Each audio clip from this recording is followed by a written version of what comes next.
without delay upon reaching the age of 70 years.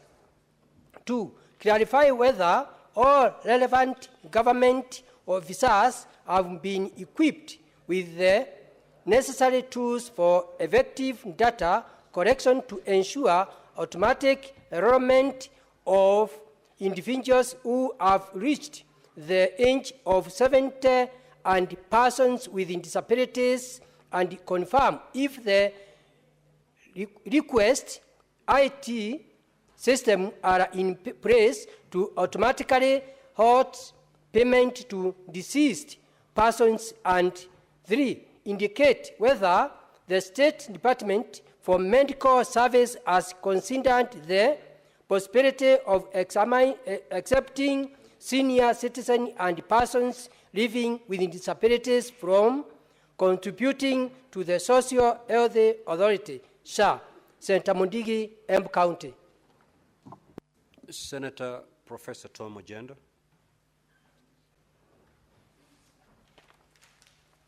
Thank you, Mr. Speaker.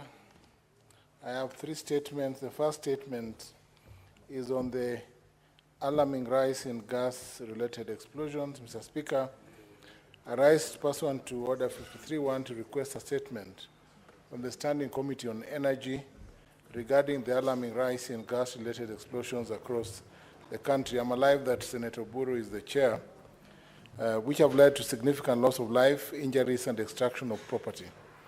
In recent months, Mr. Speaker, Kenya has witnessed multiple incidents of gas explosion, including the tragic Embakasi gas explosion in Nairobi, which resulted in several deaths and hundreds of injuries. Mr. Speaker, similar incidents have been reported in Mombasa, including the case of Ms. Georgina Oko, a student at Alliance High School, who succumbed to injuries from a boiler explosion while on holiday. Additionally, gas leaks in learning institutions have posed serious risk to students, as seen in the Makande Girls Secondary School incident, where 8 candidates fainted due to inhalation of leaked gas. These incidents raised serious concerns about compliance with safety regulations, the effectiveness of regulatory oversight by agencies responsible for gas handling and distribution, and the preparedness of emergency response mechanisms. In the statement, the committee should explain the status of investigations into recent gas explosion incidents, including the findings and measures taken against those found culpable, while also investigating the level of compliance with safety regulations and licensing requirements by gas handling and distribution businesses. 2, indicate the steps taken by relevant agencies, including EPRA and the National Environment Management Agency, NEMA, to prevent illegal gas refilling operations. 3, state any measures being implemented to enhance public awareness on gas safety and improve emergency response mechanisms, outlining the safety measures implemented specifically in Kisumu County to mitigate risks associated with gas-related operations. 4, ascertain the emergency response protocols, routine inspections, and other safety measures, and frequency of safety inspections and reviews, particularly for facilities managed by the KPC, or Kenya Pipeline Company, to ensure that the residents of Kisumu County are adequately protected from potential gas-related hazards. And lastly, explain measures that the government has put in place to review and strengthen existing laws and policies governing the storage, transportation, and distribution of liquefied petroleum gas, LPG, to prevent future tragedies.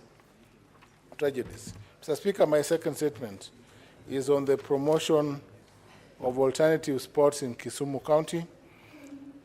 Mr. Speaker, I rise pursuant to Order 53.1 to seek a statement from the Standing Committee on Labour and Social Welfare regarding the promotion and development of alternative sports in Kisumu County and across the country. Mr. Speaker, while the mainstream sports like football and athletics receive significant attention and funding, there's a growing interest in alternative sports such as kung fu, roller skating, rugby sevens, and water sports. In Kisumu County, for instance, Mr. Speaker, many young people actively participate in these sports, but face challenges due to limited infrastructure and inadequate funding. Despite their potential to create jobs, empower youths, prevent crime, and position Kisumu as a sports tourism hub, especially in water land-based sports in Lake Victoria.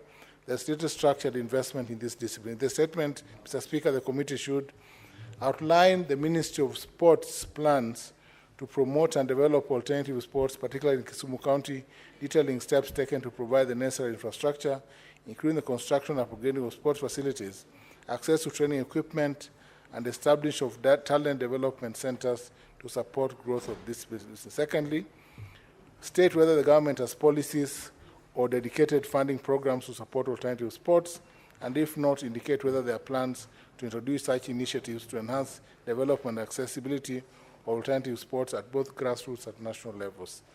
3, explain the measures in place to facilitate public-private partnerships and sponsorship programs aimed at promoting alternative sports as a means of youth empowerment and economic growth. 4, indicate whether the Ministry of Education has considered incorporating alternative sports into school sports programs to nurture talent from an early age. And lastly, assess Kisumu County's potential as a regional hub for water sports and state whether the government has any initiatives to tap into this opportunity for sports tourism and economic development, specifying any ongoing or planned investment in water sports and training programs. Mr. Speaker, lastly, I have a statement on the plans to extend the standard gauge railway. This goes straight to Mr. Eddy's committee.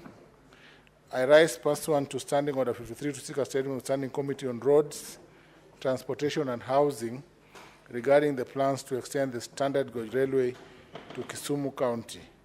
In the statement, the committee should provide an update on the extension of SGR to Kisumu County, including the current status of feasibility studies and project timelines, highlighting any challenges or obstacles affecting the implementation of the project and outline the measures taken to address them.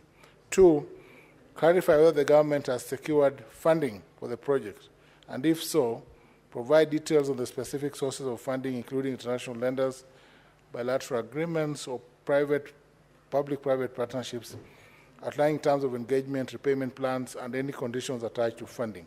3, outline the economic and logistical benefits that the extension is expected to bring to Kisumu County, including impacts on trade, industrialization, and job creations, stating whether there are plans to integrate SGR with Kisumu Port and other transport networks. Lastly, state the number of people expected to be displaced along the SGR route to avoid a repetition of previous projects, particularly in Kisumu County, providing details on the resettlement and compensation plans developed by Kenya Railways Corporation, and explain the mechanisms in place to ensure fair, timely, and transparent compensation for those affected, highlighting steps taken to engage and consult the affected communities. Thank you, Mr. Speaker.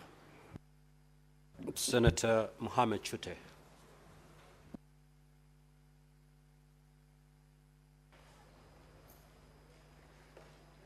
Thank you very much, Honorable Speaker. I have a statement in regards to the Kenya Electricity Generating Company, KENGEN. This is power project in Loangalani in Marsabit County. So, Speaker, sir, I rise pursuant to Standing Order 53-1 to seek a statement from the Standing Committee on Energy regarding the Kenya Electricity Generating Company wind power project in Loangalani, Marsabit County. In the statement, the committee should, 1, provide details of the existing policies, agreements, and feasibility studies conducted concerning the wind power project, and explain the project's expected environmental and socio-economic impact, as well as its implementation timeline. Number 2, provide information on the land use, specifying the total land area required for the project, the site selection criteria, and the projected electricity output. Number 3, explain whether power generated from the project will be fed into a national grid or allocated for local consumption. Number 4, outline the direct benefits of this project to the Loangalani community, including proposed compensation for land use, employment opportunities, and infrastructure development, and disclose whether adequate public participation was conducted before implementation of the project. Number 5, state whether KenGen will establish an operational site in Loyangalani and provide the current status of employment opportunities for local workers and contractors. Finally, Honorable Speaker, number 6, specify the total investment in the project, including funding sources, government incentives, and the development of necessary infrastructure such as roadworks. Thank you very much, Honorable Speaker. A statement pursuant to Standing Order 57-1, the Senate Majority Leader.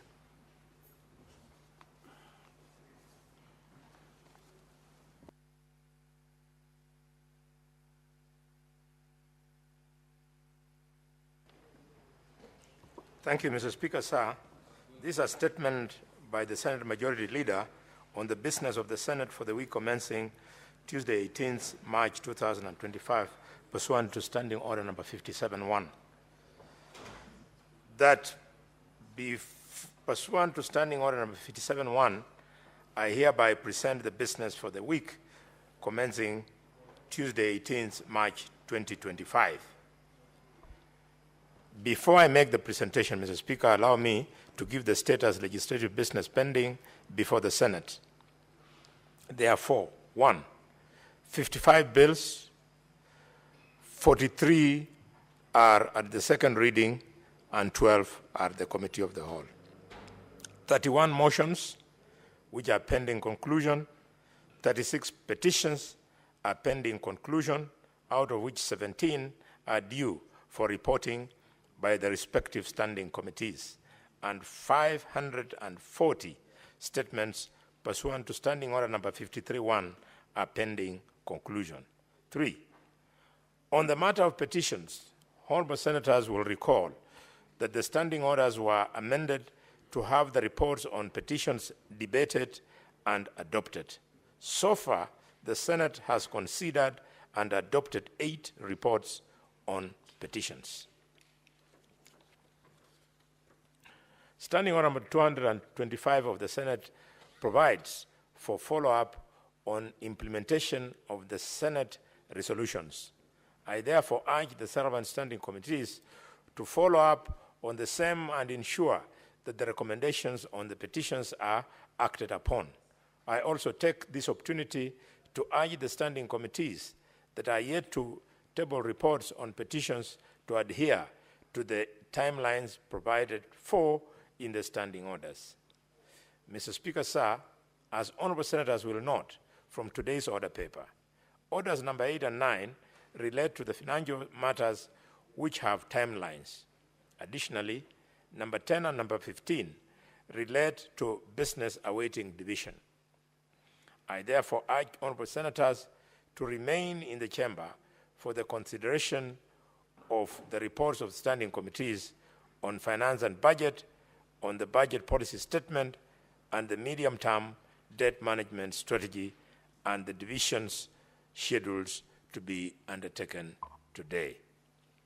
Mr. Speaker, sir, on 18th March 2025, the Senate Business Committee will meet to consider the business for the week. The tentative business for that day will include business not concluded from today's order paper, as well as the business indicated in the notice paper. The tentative business for the morning sitting of Wednesday, 19th March 2025, will include the scheduled questions to Cabinet Secretaries as approved by the Senate Business Committee, as well as motions. The scheduled questions include the following.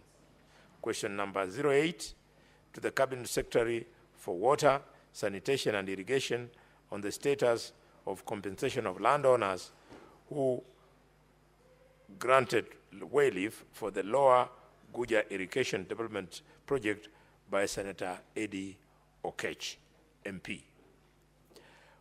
Question 09 to the Cabinet Secretary for Water, Sanitation and Irrigation on the status of construction of Thwakef Dam in Makueni County by Senator Daniel Maonzo, MP. And question number 02 to the Cabinet Secretary, Ministry of Foreign Affairs and Diaspora on the repatriation of Kenyan refugees currently residing in Ethiopia by Senator Mohamed Said Chute, MP. Question number 024 to the Cabinet Secretary, Ministry of Defense on the involvement of the Kenya Defense Forces in internal security matters by Senator Professor Tom Ojienda, Senior Counsel, MP.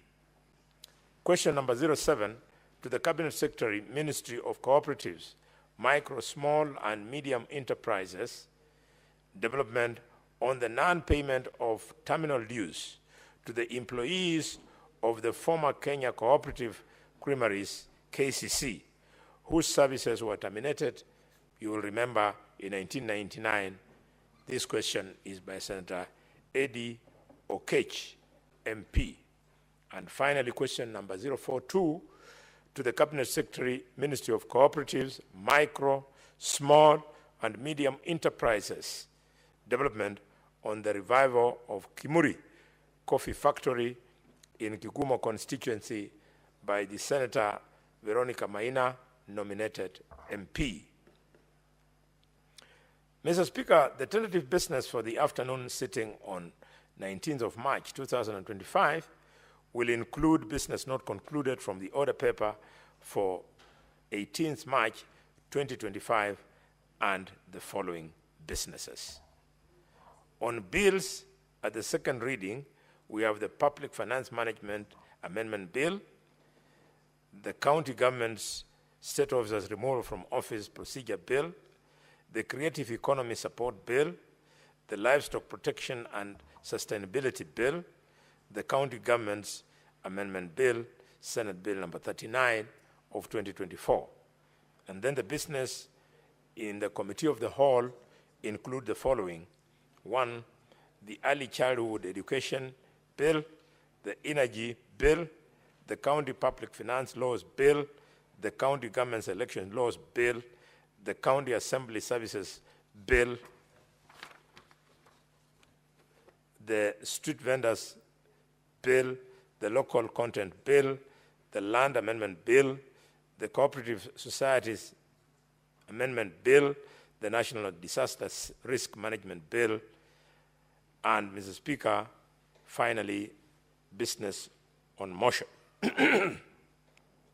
Namely, the motion on the establishment of the National Teaching and Referral Hospitals in Kenya and consolidation of bursary funds for equitable access to education in Kenya. Mr. Speaker, sir, the projected business for Thursday, 20th March 2025 will include business not concluded in the order paper for Wednesday, 19th March, and any other business scheduled by the Senate Business Committee. I thank you, and I hereby lay this statement on the table of the Senate now this afternoon. Now, honorable senators, I will allow comments on the statements that have just been requested from the different committees for a maximum period of 15 minutes. And therefore, if you get an opportunity to comment on these statements, kindly speak for not more than 3 minutes. Senator Beatrice Akinyi. Senator Eddie Okech.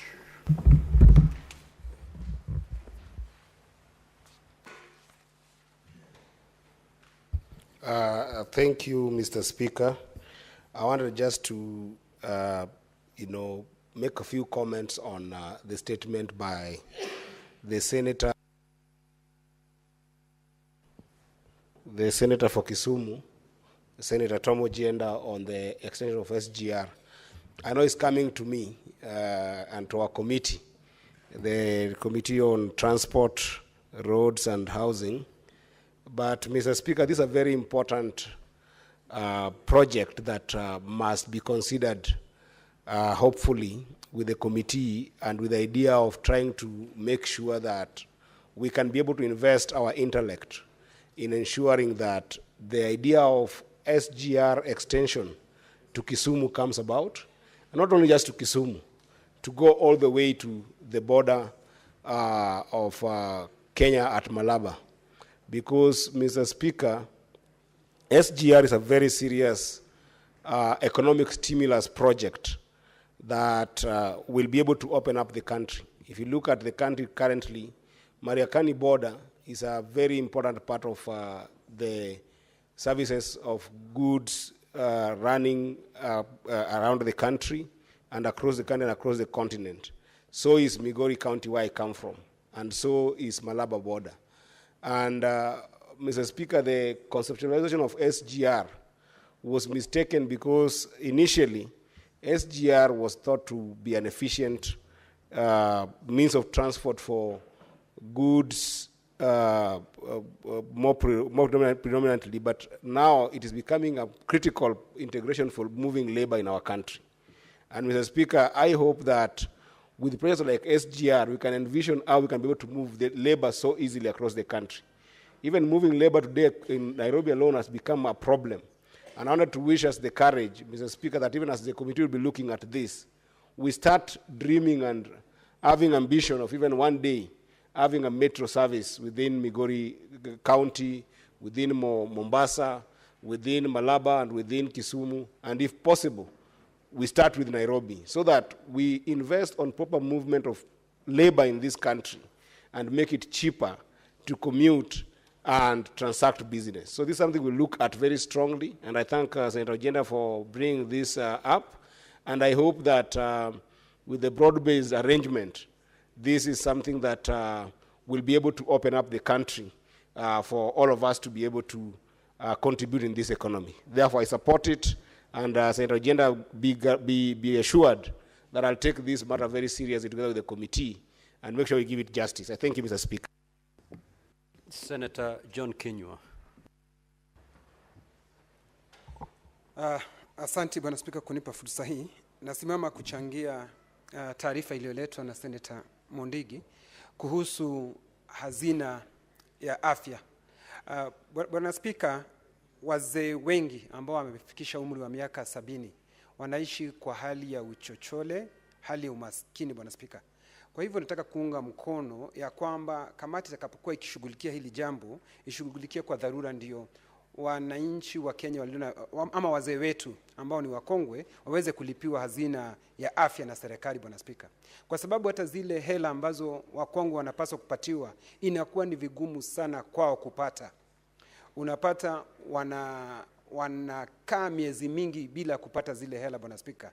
Na ilhali wale wazee ndio kwao ni rahisi sana kupata magonjwa, kwa sababu kwa vile ambavyo unaenda kukua kwa miaka, Bwana Spika, unakuwa hauwezi kukaa bila kupata magonjwa, Bwana Spika. Wengi kila wakati wana madawa, Bwana Spika, ambaye hata kuyanunua inakuwa ni kazi ngumu. Si hao tu, Bwana Spika, hata walemavu, Bwana Spika, walemavu wanapata shida nyingi, kwa sababu hata kupata ajira kwao ni vigumu sana, kwa sababu watu wengi, ukienda katika gatuzi zetu, imeambiwa kwa asilimia fulani inapaswa kuandikwa kuajiriwa walemavu. Unapata hiyo haitendeki, Bwana Spika. Si hao, hata serikali kubwa, Bwana Spika, haiwaajiri walemavu, Bwana Spika. Kwa hivyo ni vizuri kamati itakapokuwa ikishughulikia jambo hili iangalie kwa kindani wakongwe wetu pamoja na walemavu wameshughulikiwa, Bwana Spika.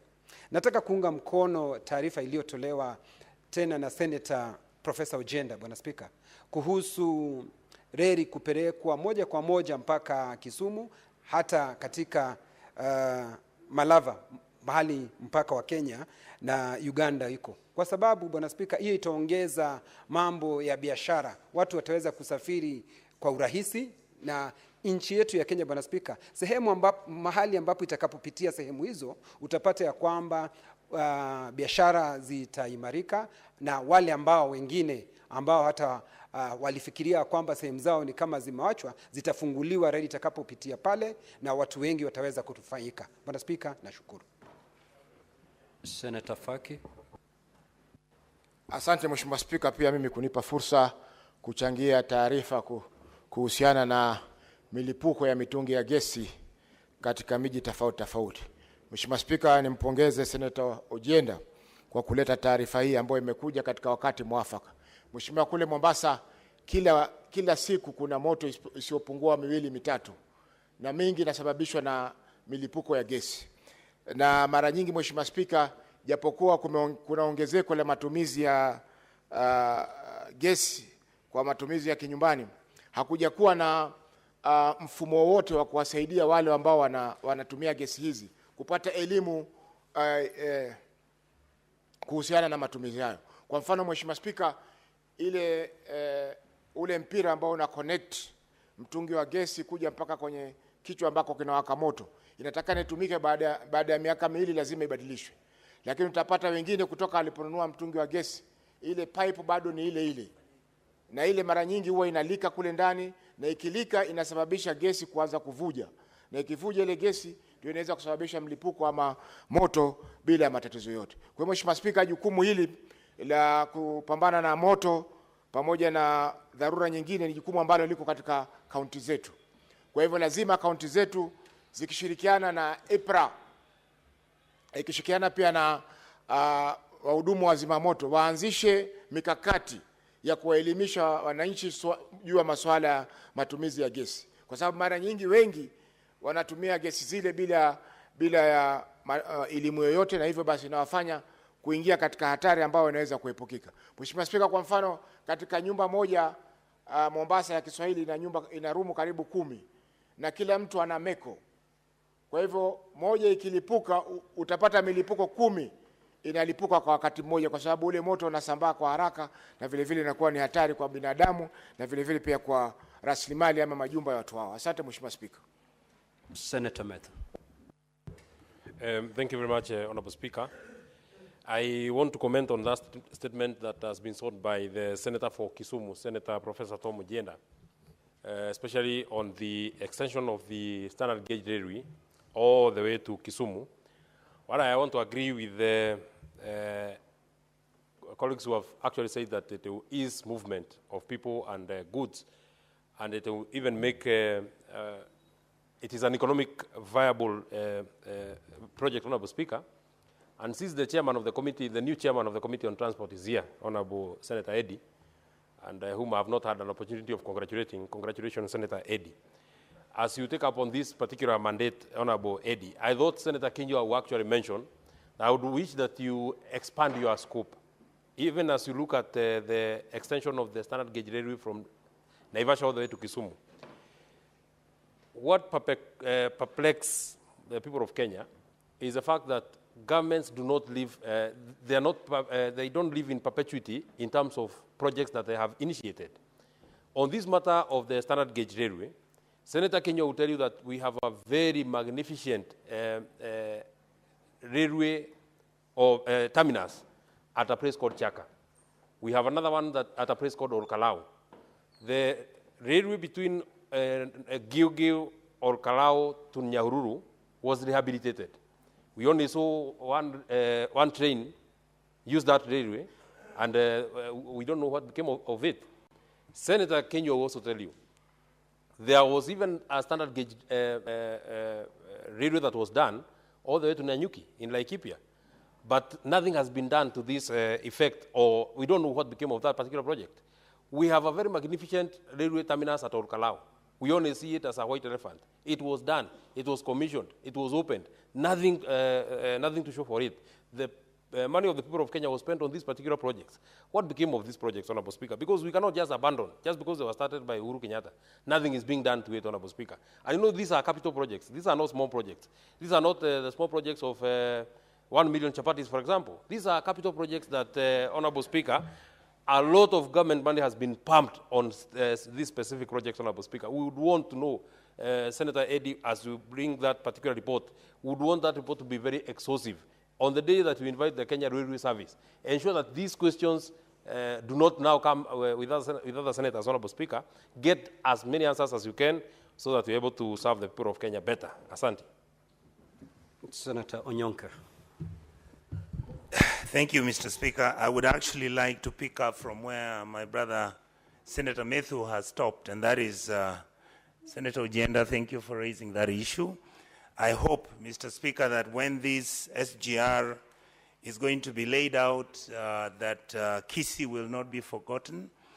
There has been an announcement which was made by the government that the SGR would actually pass through a place called Nyamira and then go down towards Kisumu. Number two, Mr. Speaker, I really hope that the government realizes that SGR from Mombasa to Nairobi has a bad name. We spent excessively. Nobody knows the details of the agreement. I hope that the government will take it upon itself to even do comparative analysis and look at what Tazara Railway has been given from Dodoma to Moshi. It is important that we compare what our brothers in the East African region have been given so that then we can look and see whether we are getting value for money. If this project is complete, as the Senator of Kisii County, I would be extremely happy because at least I'll be taking the railway line to Kisii when the Mai Hiu line, Honorable Halwale, when it's not working. The second issue I would like to seriously look at, Mr. Speaker, is the question as a statement that has been sought by Honorable Chute. Honorable Chute, with all accolades, this is an important question. Lake Turkana wind power has been generating power from Samburu for the last 7 years.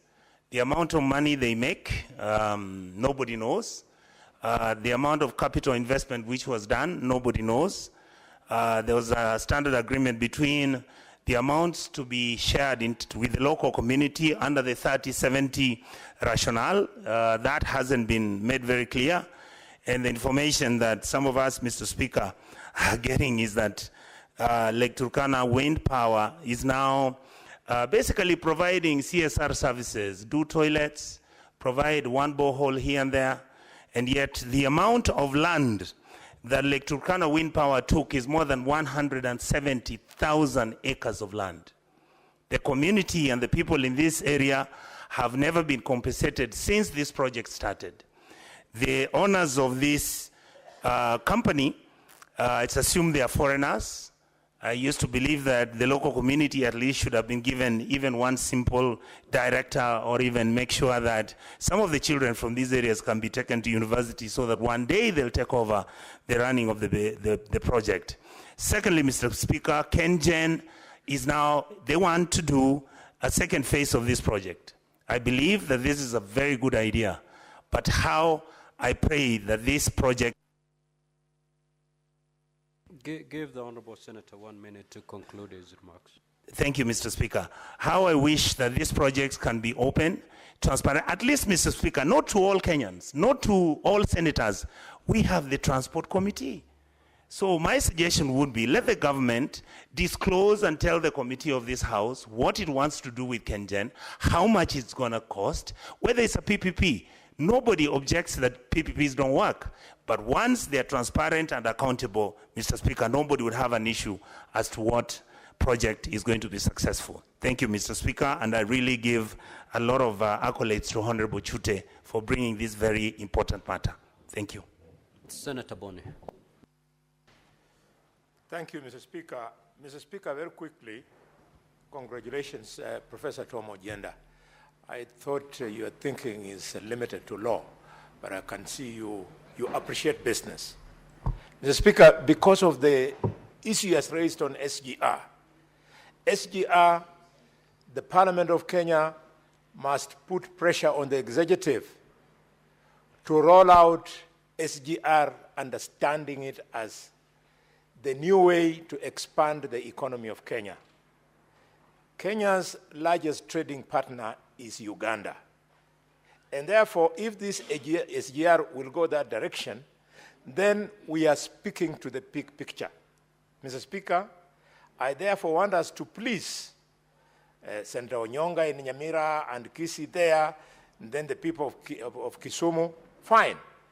But let upon that development ending, it be remembered that SGR must run all the way to Malaba through Webuye and Bungoma. That is the route for doing business, Mr. Speaker. Finally, Mr. Speaker, The executive cannot afford to be doing things half-hearted. The SGR that is currently there is useless. It's a slow thing. We must invest in electric trains. The modern way of transporting goods is guided by speed. And the speed that will make a difference is the electric train. Why we are not developing the electric train, God knows. We are doing technology which, Mr. Speaker, is decades old. We must remain as Kenya on the cutting edge. We do modern things quickly. Finally, Mr. Speaker, governors, you are not doing us a favor. I want to address our good governor of Nairobi. I can see you have totally lost focus. The purpose of the governor of Nairobi is not to feed people. The purpose of the county government of Nairobi is to open up the economy of Nairobi. Mr. Speaker, the governor of Nairobi should not be talking about chapatis. He should be talking about underpasses, overpasses, metros. That is the future. The people you will employ in those areas I've mentioned will feed their children. So when I see him talking about chapatis, I say, this thing of saying that the youth should ascend into leadership is a lie. Thank you, Mr. Speaker. But it is true. He's talking about chapatis. Senator Sotsi. Thank you, Mr. Speaker. Mr. Speaker, I want to make a comment on the statement by Senator of Kisumu, Senator Ujenda, on the extension of the standard gauge railway to Kisumu. Mr. Speaker, Senator Ujenda has raised very fundamental issues as far as this project is concerned. I am aware, Mr. Speaker, some public participation has already been conducted involving even my county as far as this standard gauge railway project is concerned. And I want to say that part of the plan is to extend this SGR all the way to Malaba. But I want to raise a concern, Mr. Speaker, because the plans that are there, the preliminary plans that are there, is that this railway, standard gauge railway, will not pass through Luanda, Maseno, Lela, Luanda route. And I was getting surprised why that should happen, Mr. Speaker, because if you use a different route, it means the project cost will be higher, because it means you have to compensate the landowners along the route. But we already have land, railway land, all the way from Kisumu to Luanda. So I wonder why the Kenya Railways has decided to avoid that route, and they're using alternative route, which effectively it means, Mr. Speaker, that the Kisumu-Luanda portion will be left out of this project. And that does not make any economic sense to us as leaders in that region. So we would like to know, not just the feasibility studies, but we want the committee to seek to find out what is the route plan for this project, so that deserving areas like Luanda, which already has facilities, railway facilities, can also benefit from this project. Mr. Speaker, that Luanda area has a lot of infrastructure, not just land, but recently the government also launched the industrial park, which I think makes sense, because if we have a standard gauge railway and we have industrial park, it means the products that will be produced in the industrial park will be transported easily by railway to different parts of the world. So I think this project needs to be relooked at, because already it is showing signs of 1 minute, Senator, to conclude your remarks.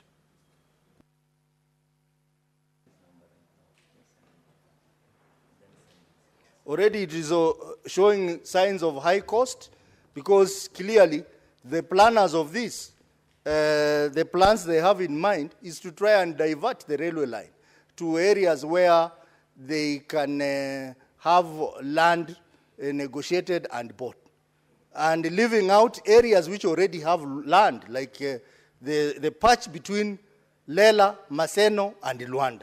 So, Mr. Speaker, I think I fully support this statement, and when this matter was brought to me, I opposed and said it is not fair to exclude the Vihiga area, particularly Luanda area, from this project, Mr. Speaker.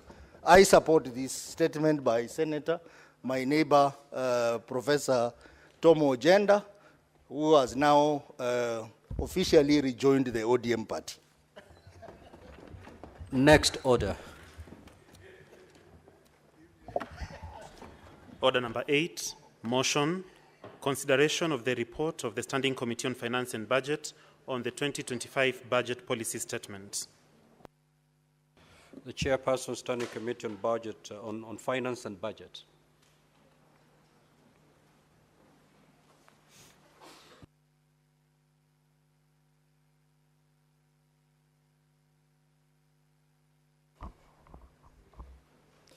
Thank you very much, Mr. Speaker. I beg to move that the Senate adopts the report on the Standing Committee on Finance and Budget on the 2025 Budget Policy Statement laid on the table of this Senate on Wednesday, the 12th of March 2025, and pursuant to Section 25(7) of Public Finance Management Act and Standing Order number 187(7) of the Senate, Senate approves the 2025 Budget Policy Statement. Mr. Speaker, Section 25(2) of the Budget of Public Finance Management Act, Cap 412A, provides that the National Treasury shall submit to Parliament the Budget Policy Statement on or before the 15th of each year. Mr. Speaker, pursuant to provisions of pursuant to these provisions, the National Treasury and Economic Planning submitted the Budget Policy Statement to Parliament on the 13th of February 2025. Subsequently, the 2025 Budget Policy Statement was tabled in the Senate at its plenary sitting held on the 13th of February 2025 and thereafter committed to this committee for processing. Mr. Speaker, the Budget Policy Statement is a government policy document that sets out broad strategic priorities of government and how to fund them, including borrowing. Mr. Speaker, the Budget Policy Statement ordinarily contains an assessment of current state of affairs of the economy, including the macroeconomic forecast, as well as priorities of the government in terms of the current pillars of growth and strategic directions. It also includes the financial outlook concerning government revenues, expenditures, as well as also a borrowing framework to finance the budget over the next financial year and over the medium term. Mr. Speaker, it also includes the proposed expenditure limits for the national government, including Parliament and Judiciary, as well as the shareable revenue indicative for county governments. It also includes the fiscal responsibility principles and objectives over the medium term, including limits on the total debt. Mr. Speaker, sir, the committee engaged with various stakeholders, and among them, the Commission on Revenue Allocation, Council of Governors, Institute of Certified Public Accountants, the Budgetary Hub, the County Assemblies Forum, the Institute of Public Finance, HENET, the Institute of Economic Affairs, Okoa Uchumi, and we engage with 13 constitutional commissions and independent office and 2 independent offices. And members of the public, Mr. Kelvin Ronyo, Mr. Peter Njoroge, and Mr. Eliud Matindi have also submitted their memorandum to the committee. Mr. Speaker, sir, the theme of 2025 Budget Policy Statement is consolidating gains under the bottoms-up economic transformation agenda for inclusive green growth. The budget policy statement envisions the global economic growth. It envisioned the global economic growth to be at 3.2% in 2024. And it projected a 3.3% growth for 2025 and 2026. The economic growth in developing economies like ours, it was projected to stabilize at 4.2. And I'm happy to report that ours is stabilized at 4.6 in the preceding year. Supported by technological advancement and growing consumer base and infrastructure development. Mr. Speaker, sir, the National Treasury projected initially the economic growth for 2024-2025 at 5.6, but the actual performance declined to 4.6 for that projection. And the budget policy statement projects that in the coming year, 2025-2026, 2026-2027, the economy to grow at 5.3% in both those 2 years. This growth is expected improvement from 4.6 is attributed to expected agricultural performance favorable in the current financial year to continue in the coming financial year, supported by also government policies such as subsidized fertilizer and also stabilization of our currency. Mr. Speaker, sir, the budget policy statement indicates that inflation has gone down and remained within the 5% target band since 2024. It was primarily driven by substantial drops in energy prices across, which is global, and ongoing moderation of food prices. And the food prices have also stabilized. Mr. Speaker, sir, key contributors to the decline overall inflation are consistent negative growth in fuel and food prices in the country between January 2024 and January 2025, especially due to currency appreciation of the Kenya shillings, which now stands at about 128.5 to the dollar. Mr. Speaker, sir, under the revenue outlook, the projected total revenue collection for financial year 2025-2026 is Kenya shillings 3,385.8 billion, which is about 17.6% share of the GDP. Mr. Speaker, this represents an improvement of 11%, which translates to 325.8 billion. Relative to this projection of Kenya shillings 3,060 billion for financial year 2024, the projections are the outlook looks a lot better. The government expects to collect 2,825 billion as ordinary revenue and 550.7 billion from ministries in form of appropriation in aid. Mr. Speaker, sir, the first half of 2024-2025, the performance of our economy has been that total revenue performance fell short of target by 107.7 billion from the projected 1,442.3 billion. As at December 2024, which with a collection that was realized of 1,334.7 billion. This was majorly occasioned by the underperformance of the ordinary revenue to the tune of about 93.3 billion. Mr. Speaker, sir, the 2025 budget policy statement proposes several initiatives to improve revenue collection, which include the operationalization of national tax policy and the medium-term revenue strategy 2025-2026 to 2026-2027.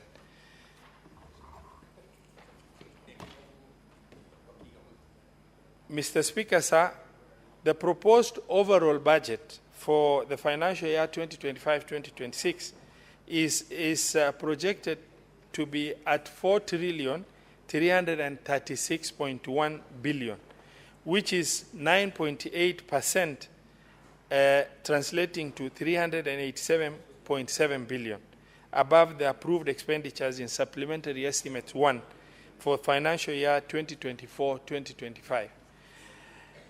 The main drivers of the increase in the proposed expenditure, Mr. Speaker, are the national government ministerial expenditure, which is set to increase by 11%, which translates to 261.6 billion. Increased expenditures under consolidated fund, CFS, of 131 billion, and the projected fiscal deficit for financial year 2025-2026 at 831 billion, which stands at 4.3% of the GDP, from the actual borrowing for financial year 2023-2024, which was 880.5 billion.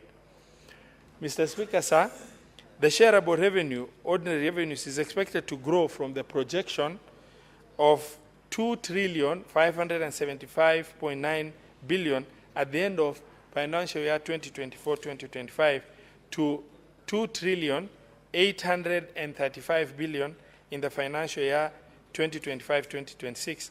Out of this, the budget policy statement proposes to allocate 405.1 billion to county shareable revenue, which is equivalent to 14% of the shareable revenue,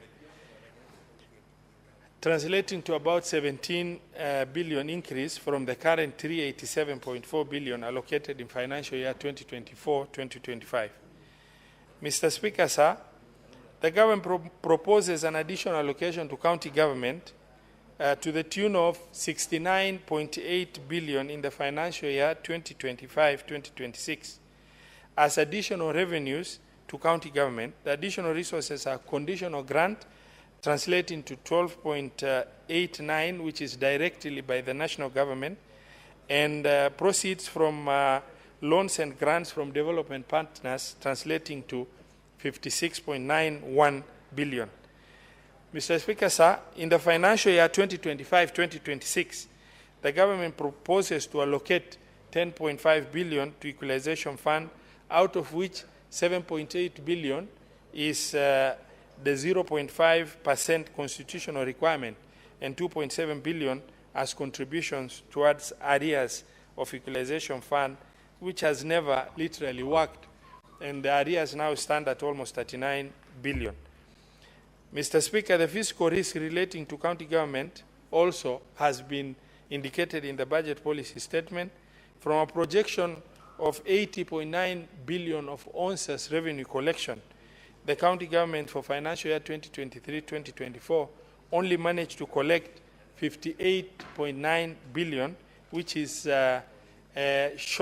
which indicates a revenue shortfall of 22 billion. Mr. Speaker, the committee held a total of 12 sittings to deliberate on budget policy statement and made several observations, which include the proposed revenue mobilization strategy as contained in the budget policy statement for 2025-2026 is similar with the one that they proposed in 2024-2025 budget policy statement, which raises concern about the effectiveness of these initiatives in regard to expected robust revenue performance as projected by the BPS. Mr. Speaker, the planned borrowing of 684.2 billion from the domestic market and 146.8 from the external sources to finance the projected budget deficit of 831 billion for financial year 2025-2026 may lead to crowding out private sector lending, as banks will prefer lending to government over the private sector, which also poses a major risk to the private businesses in the country. The most preferable situation is that of larger borrowing from the international lenders and limit the borrowing from the local market. Mr. Speaker, sir, the ordinary revenue is projected to grow by about 10%, which is an increase of 259.1 billion. However, despite this overall growth, the county equitable share for financial year 2025-2026 is proposed to increase by a paltry 17.7 billion. Mr. Speaker, in December 2024, the Intergovernmental Relations Technical Committee, IGRTC, identified and delineated and transferred several functions to county government.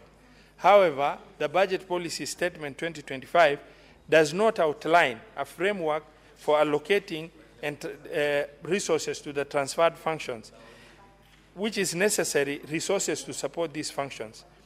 The absence of clear policy direction contradicts the principle that resources follow functions, potentially hindering effective service delivery at the county level.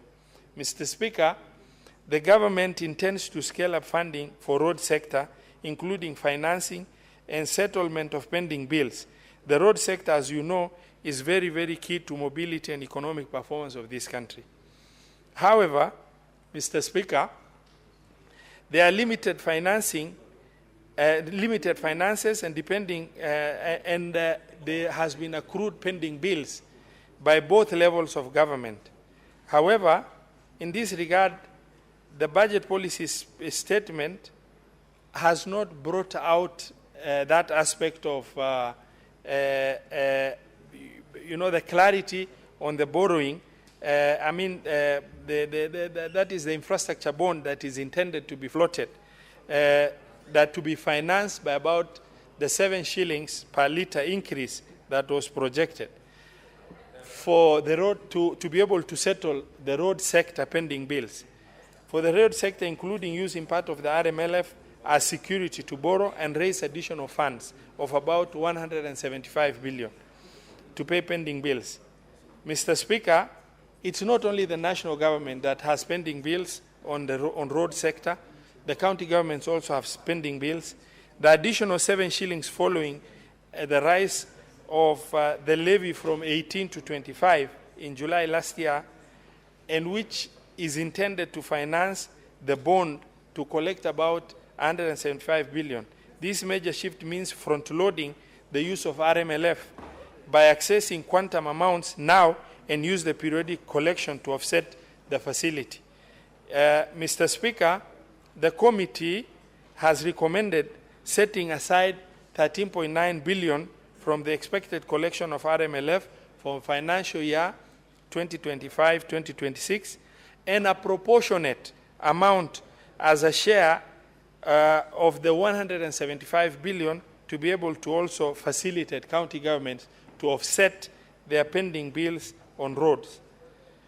Mr. Speaker, while recent cabinet proposal to merge Kura and Kera is a step in the right direction, the budget policy document has not addressed itself to the issues relating to what that will entail in both those entities. Mr. Speaker, the committee made several recommendations, which include financial recommendations as follows. The county equitable share for financial year 2025-2026 be increased to 465.1 billion for the county government. Mr. Speaker, this is informed, and also the national government equitable share to remain, to be apportioned at 2,359,449 million. That the equalization fund be allocated 10.5 billion. That the additional allocation to counties be at 69.802 billion. That the commissions and independent entities that appeared before this committee have presented very justifiable reasons why some adjustment in terms of budgetary allocation is to be realized. The cumulative allocation proposed by the committee, Mr. Speaker, is about 2.4 billion for financial year 2025-2026.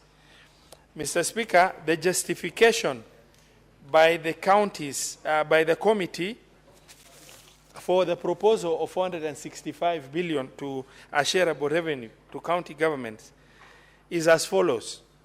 The committee's recommendation on the county equitable share to be set at 465 billion is informed by consideration of the prevailing economic conditions in the country, such as general economic performance, expected revenue inflation factors, among others.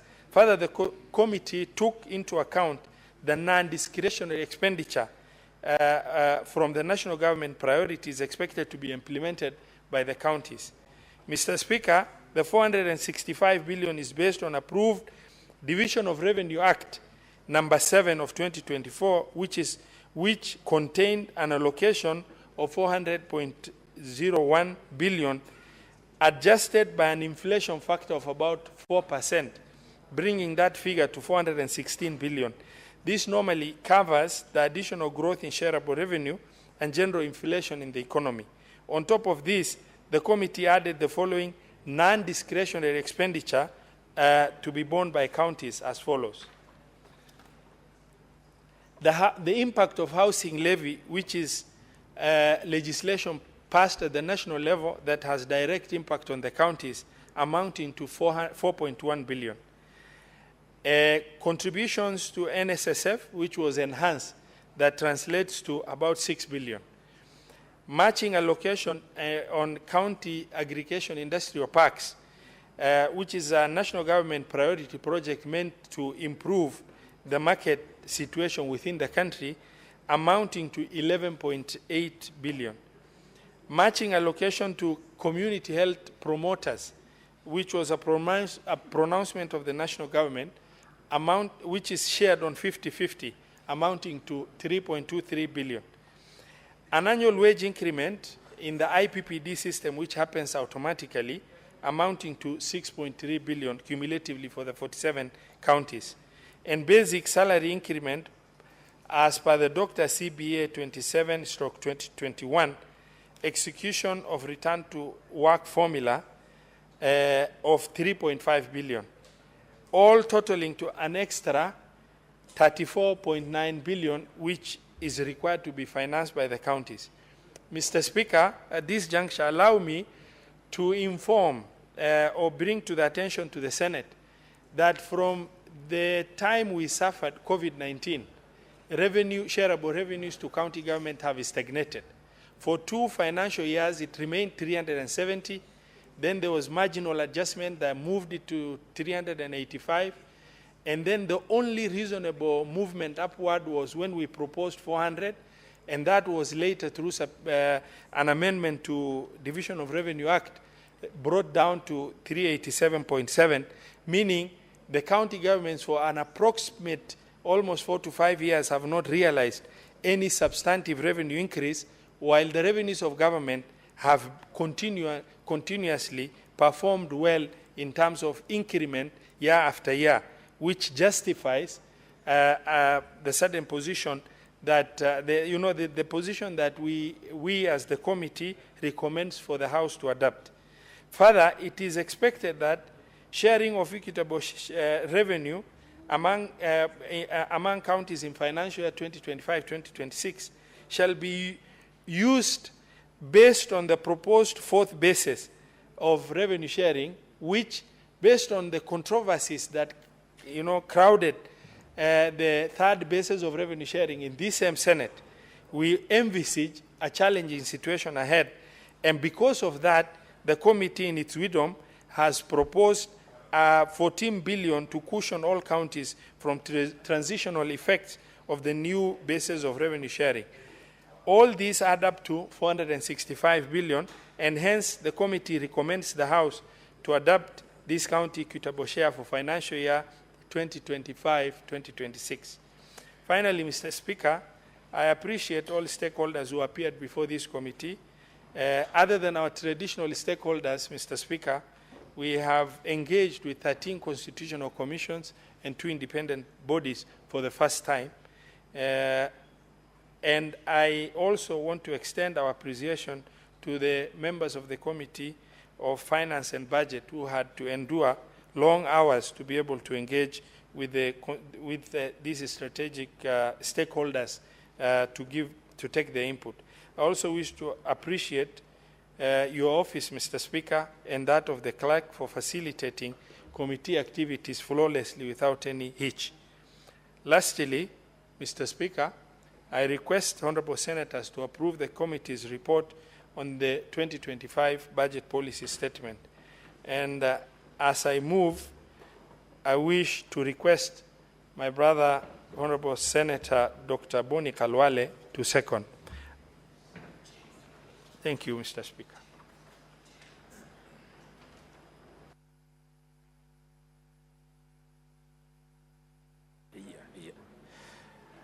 Mr. Speaker, sir, I rise to second this motion. And Mr. Speaker, before I do so, I beg you to allow me. This chairman who has just presented this, moved the motion, Eddie there, Okech, and myself, Senator Abdallah there, Esther Okenyuri, and Honorable Mariam.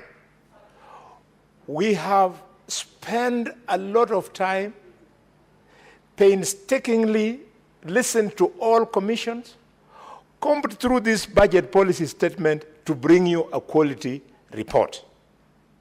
See the level of participation in the House. Mr. Speaker, we are joking. We've been saying all over that, oh, Senate should be given an opportunity to look at the budget. The National Assembly should not be the only one doing it. Where are we today when we are discussing the same matter of the little intervention that we have been given? This deceit must end in this country. Leaders have come to Nairobi to joke with the lives of wananchi. Today, Mr. Speaker, thanks to the lead that we were given by the chair, I have made shocking discoveries in the budget policy statement. Honorable Richard Onyonga has been speaking time without end about budgeted corruption. Inside this budget policy statement, truly, there is documented evidence of budgeted corruption. Mr. Speaker, the way they have done it in this one is that they have taken 29.77 billion shillings that is supposed to go to counties, have taken it to the national government. And by taking it to the government, national government, before you look at it, you can scream that the principle of the national government carrying out functions that are meant to be done by a devolved structure of government is the only one they are abusing. They have done far much more, Mr. Speaker. They have, in the process, made an amorphous reference to projects and programs that they will never implement. Mr. Speaker, as I second, allow me to draw the attention of this Senate and the whole country to these big jokes. No wonder, Mr. Chairman, sir, the Minister for Finance chickened out. He didn't come before us because he knew we were going to draw his attention to the 29.77 billion shillings, which he is allowing to be taken away from county governments.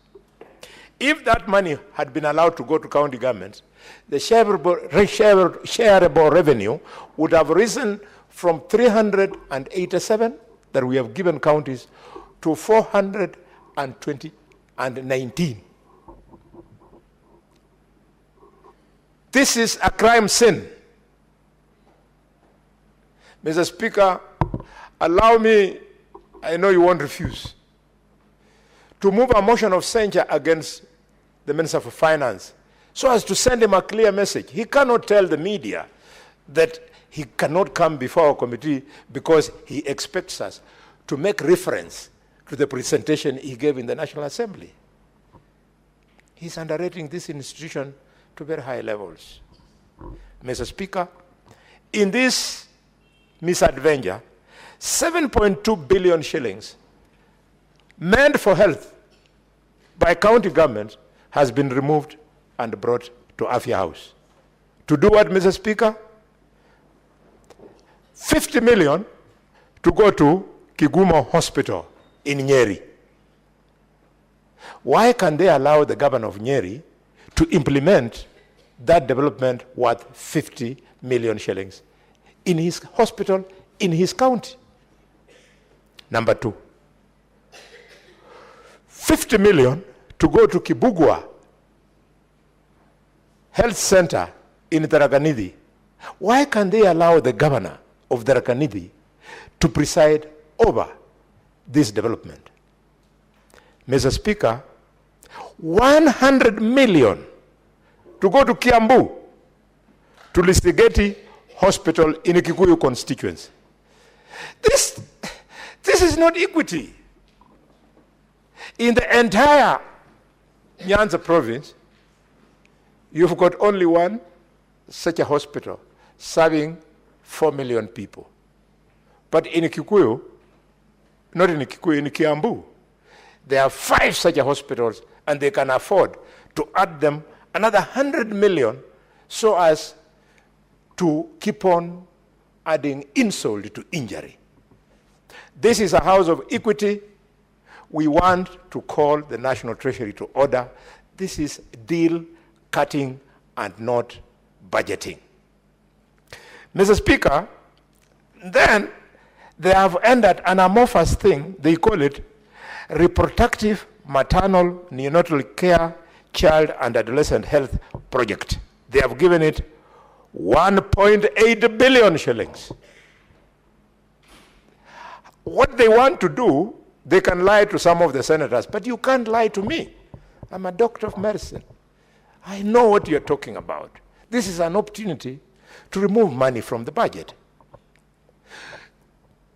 Mr. Speaker, sir, cause the minister to come before us. We want to pin him down so that this is corrected before we go to printed estimates. Mr. Speaker, they have put another one called Free Maternity Program. All Kenyans watching me now know that the Linda Mama program is not functional. It is the one where mothers used to get free treatment. And now, in the budget, they have put there, Mr. Speaker, sir, 2.04 billion shillings for a program that is not functional. So, on what do they want to expend these 2 billion shillings? Mr. Speaker, this country is so rich. I mean, if we can afford the luxury of billions just disappearing out of your house, imagine if that money would be pumped into our schools, would be pumped into our hospitals. Mr. Speaker, we have a great country, but we must do more as leaders. You go to Mr. Speaker, the road sector.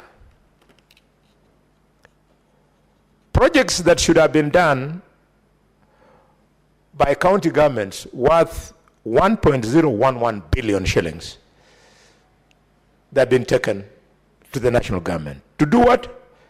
To work on rural access roads in Kajiado, 65 million shillings. Why can they allow Governor Lengu of Kajiado to have these 65 million shillings, and he will decide using his county assembly on which access roads in Kajiado can be done. It simply means they want him to use the paltry budget that he has to fix those, and then there'll be double accounting. The guys at Ministry of Health, they'll say those roads were fixed at 65 million. It's only Parliament which can correct that. And we happen at this time to be the parliamentarians. Mr. Speaker, I don't know in Kilifi. That's where you are born and bred and where you live. I don't know the senator of Mandera. On your way from Isiolo all the way to Mandera, have you ever in your life seen a project of the government constructing bus stages? Have you seen it? That these are stages, modern stages being constructed. You go to Kigali in Luanda, they have constructed proper stages. We have none. And yet, in this budget, Mr. Speaker, budget line number 10911-75200 is for construction of such stages. And how much money is set aside? 203 million. That will never be spent. That will make some people look richer than me. You are not richer than me, I'm telling you. You are so poor. You're going to go to your graves with a big debt of 203 million, and I'll walk to heaven with no debt of stolen money. Mr. Speaker, we cannot allow the executive to get away with this. 203 million to construct bus stages, and yet you have never seen one in Cliff, Migori. I don't know whether you've seen. I have served this country, Mr. Speaker, as a doctor in Kwale County, Mombasa County, Kisii County, Nairobi County, Kirinyaga County, and Kakamega County. I have never seen bus stages being constructed. This is theft. Mr. Speaker, sir, I want to conclude by speaking to 300 million, which again has been gutted from the devolved structure of government. And that 300 million, they are telling us they are going to use it on enhancing community resilience and water security. Please, take this 300 million, take it to Turkana, or let Turkana share with Marsabit, so that they give our children their water. Children of God. The women in Turkana spend their entire lives looking for water. They cannot be economically productive in their families. And yet you have 300 million that will sit here at Afya House, not at Afya House, at, is it called Maji House or something? At the Ministry of Water, and guys are going to share it, and our children will continue scavenging for water in Lodwar, in Kibish, in all those places, and yet the resources of the Republic of Kenya can support this. Mr. Speaker, I hope colleagues will do us a favor. If you want us to continue working for you, colleagues, as a Committee of Finance, then please be here when we bring you the report of our work. Otherwise, Mr. Chairman, I will not be coming to your meetings at 8:30. I mean at 7:30, missing breakfast with my toothless daughter. When I see her toothless mouth as I eat, I feel very nice. But you deny me that chance because I'm coming to do this work, which looks like it's thankless. Mr. Speaker, with those many remarks, I second.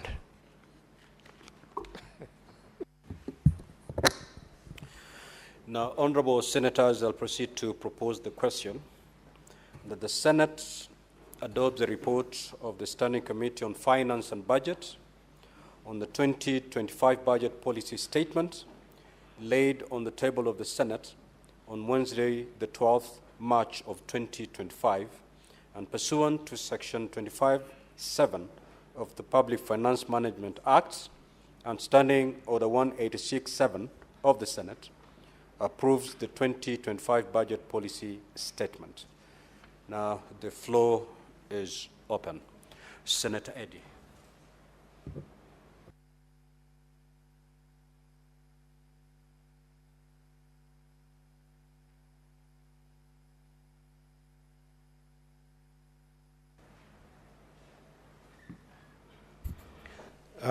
Mr. Speaker, I want to thank you for giving me this opportunity to also share some thoughts on this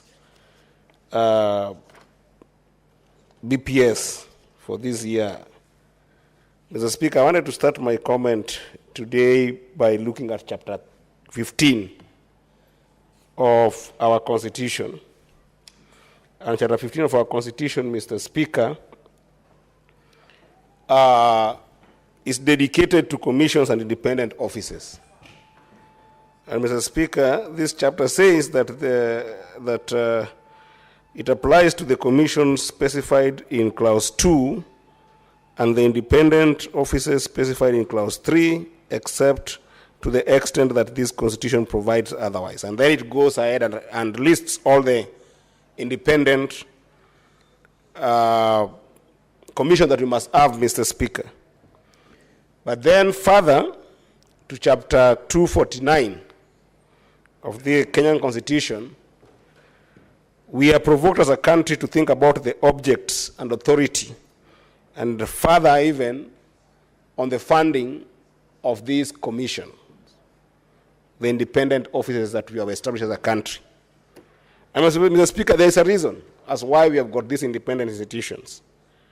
Because if you look at pre-2010, it was very difficult to predict graft, arrest graft, deter graft, and most importantly, eliminate graft in the country, Mr. Speaker.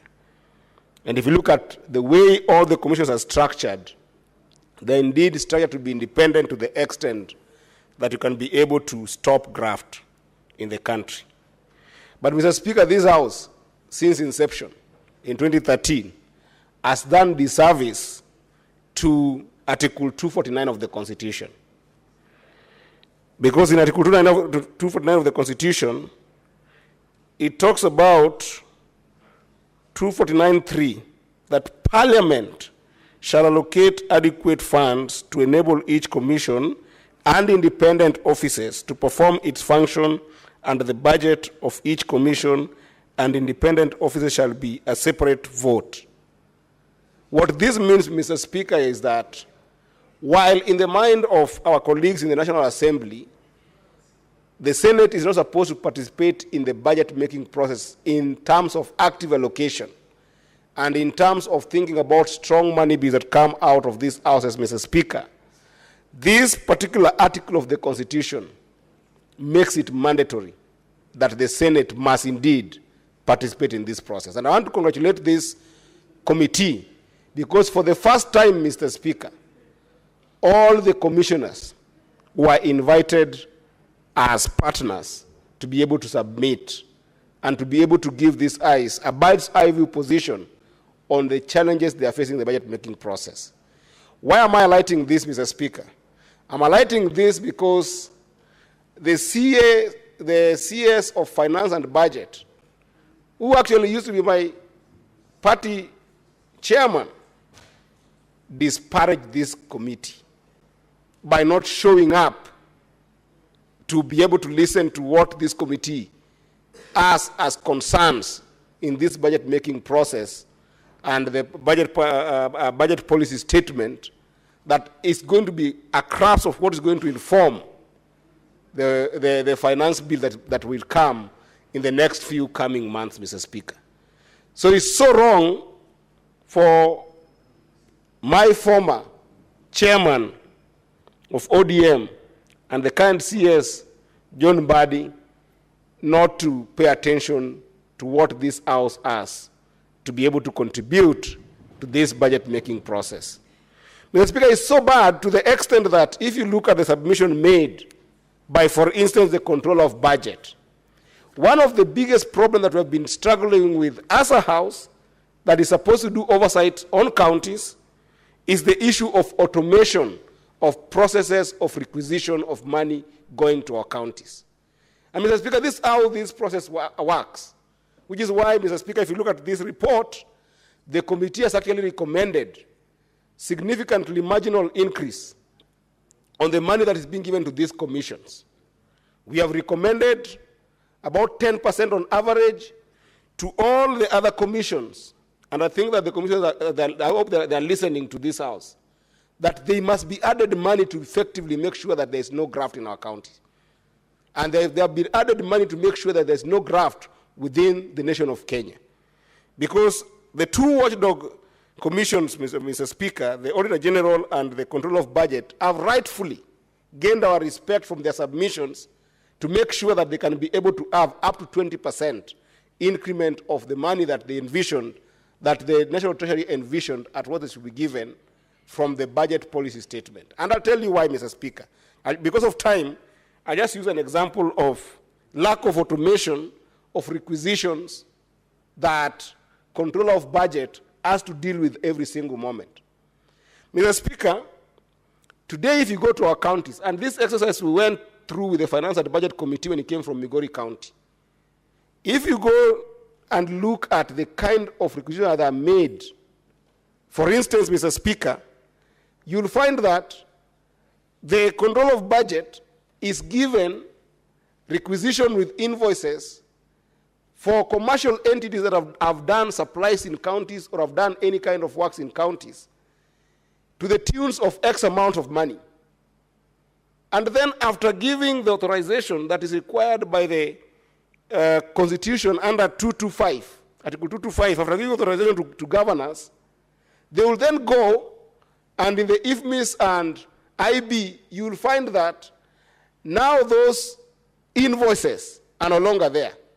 If there were 100 invoices given to control of budget at the time of requisition, when you go at the time of payment, you'll find that one invoice now is being given, consolidating all the other stakeholders who had supplies to a county, consolidating to one invoice at the point of payment, to the extent that voiding has become part and parcel of our DNA for payment.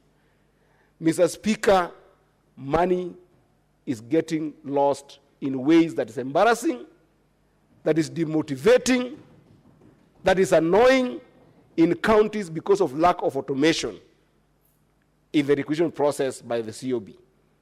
What is wrong if the COB appears before us and appears before this House through our committee and makes a requisition for further financing to make automation possible?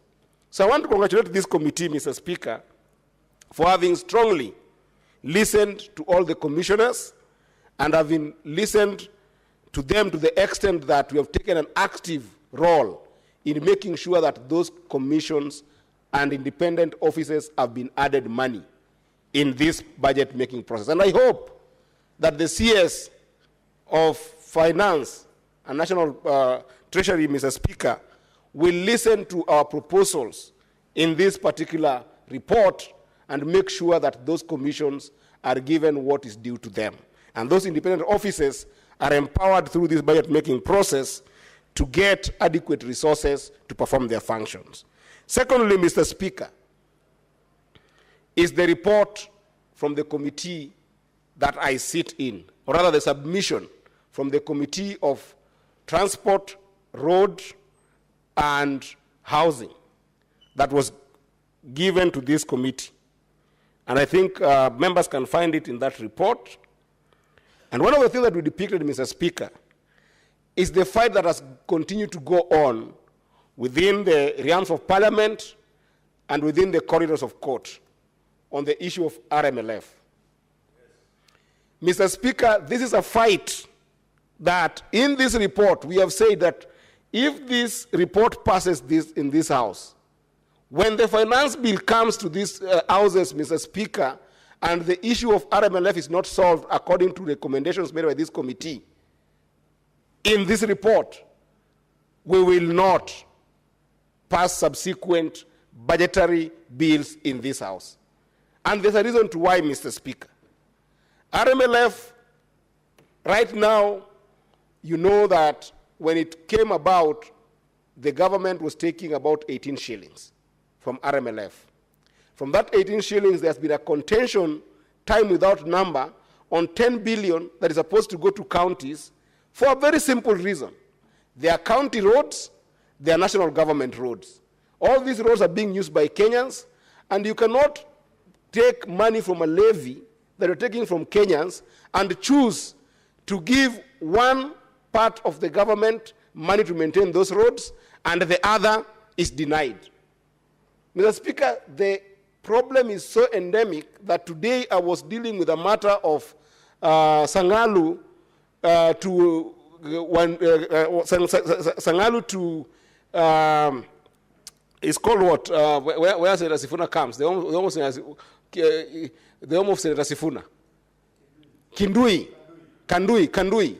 Mr. Speaker, there's a road there that is extremely important for the performance of businesses in Bungoma County. It's just about 6 kilometers worth of road. It's a national road, the Sangalu-Kandui Road, and that road, it was given to county government to do it, and it is taking a hit on county government because it needs about 1.2 billion to be able to do that road. That 1.2 billion, Mr. Speaker, is taking a hit on the county government of Bungoma. The county government of Bungoma has struggled and paid 512 million to start that road. And it has been tarmacked halfway, Mr. Speaker. But then, when you look at the portion that the national government was supposed to do, Mr. Speaker, that has made that road stall, and now forcing the county government of Bungoma to start thinking about budgeting in this year's budget to put another 212 million to be able to continue with the construction of that road, Mr. Speaker, it is unfair. Yet if you look at RMLF, Mr. Speaker, it is continued to be a battle, and a battle that we are not winning, but in this time round, Mr. Speaker, I think we should win it. Mr. Speaker, you remember last year on RMLF, there was another levy that was increased on the same fund, Mr. Speaker. 7 shillings that was added on motorists. That 7 shillings, Mr. Speaker, was to further enable RMLF continue being strong in terms of financing maintenance of these roads, Mr. Speaker. That means that today, we are taking up to 25 shillings out of Kenyans to fund RMLF. But now, Mr. Speaker, in this BPS, the 7 shillings is actually not proposed to go and take care of roads that are supposed to be maintained. What is happening, Mr. Speaker, is that the 7 shillings has been put into a road bond, and that road bond has been floated into the capital markets, and I think that already Trade Development Bank and other banks are participating, so that the bond is going to help the national government deal with the backlog of pending bills on existing projects. Because currently, Mr. Speaker, the national roads have got a pending bill of about 175 billion.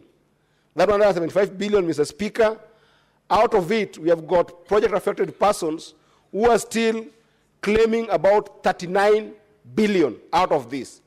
And it means, Mr. Speaker, that if it is not solved, it becomes a crisis. Yet the solution for solving it, Mr. Speaker, again is RMLF, where the 7 billion has now been put into road bond. Now, the fundamental question we are asking is very simple, Mr. Speaker. If the levy is taken on all Kenyans, why can't the bond also be divided between the national government and the counties, so that counties who are also having serious pending bills, like Bungoma that I've just quoted, that has got about a pending bill of 212 million on the Sangalu Kandui Road, why can't they also get a fair share of that road bond to be able to deal with county governments' stuck roads and pending bills that are related to roads that are maintained by counties? It is in our report, Mr. Speaker. So on RMLF alone, Mr. Speaker, we are urging the House that the report is recommending 13.9 billion that must go to counties, on RMLF, because they deserve it. And we are recommending that we must also make sure that the road bond is shared with counties, Mr. Speaker. Mr. Speaker, as I finish, I want to echo the thoughts that have been shared by my brother, Senator Boni Alwale. And Mr. Speaker, perhaps before I finish, this is such an important issue that I'm realizing that there are no members in this House, Mr. Speaker, to discuss, and there's only members of the Finance and Budget Committee. So I don't know whether under standing order number 1, Mr. Speaker, perhaps you could rule that we're given more time to give the nation some ideas of what is going on, because if there are no members in the House, and this is a very important issue, and I only have my 20 minutes, and I can do justice to this particular BPS with another 5 more minutes, Mr. Speaker, it's up to your discretion, Mr. Speaker. But I know you've been a very generous speaker to us in this House. Perhaps you'll consider. But as I said, Mr. Speaker, the issue of budgeting for national functions vis-a-vis county function, Mr. Speaker, is something we must confront. Under Schedule 4 of the Constitution, Mr. Speaker, it is very clear, like day, what belongs as a functions of counties and what belongs as a functions of national government.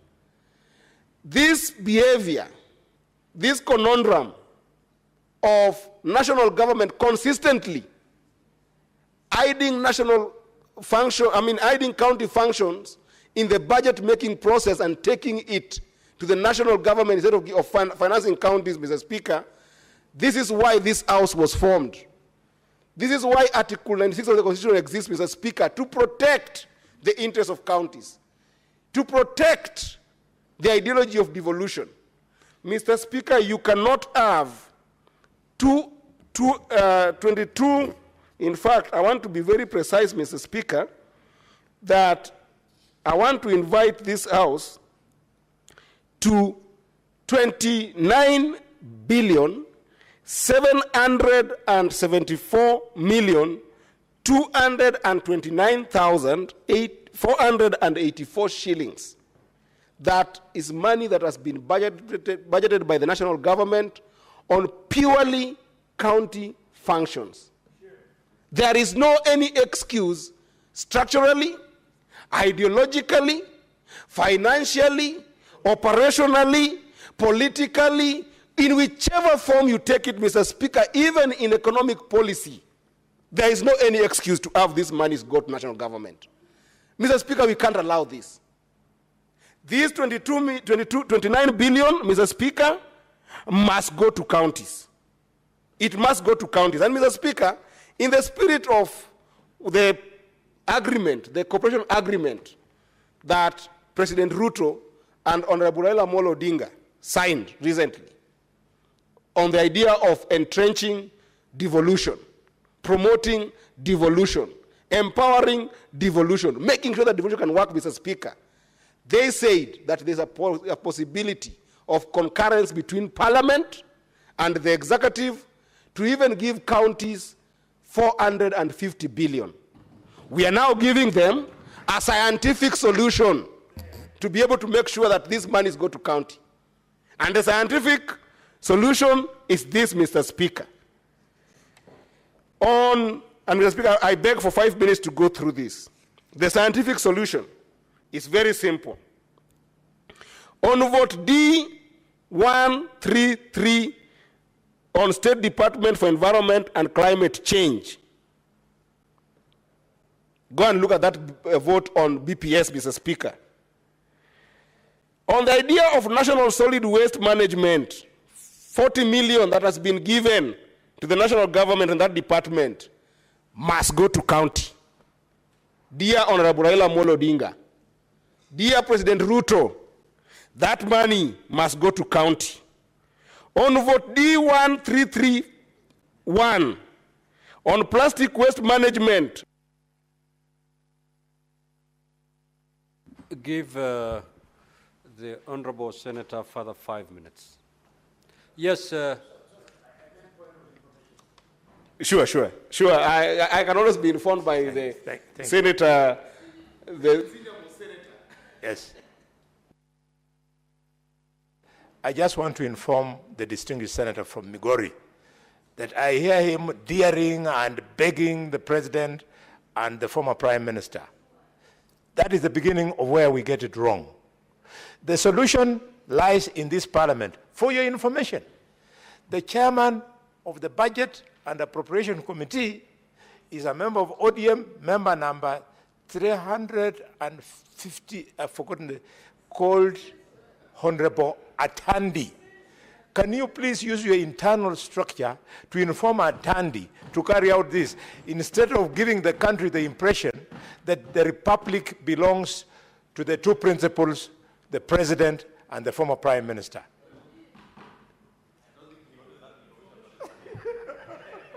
Mr. Speaker, that's a very valid information, but I think that the context is more important than information.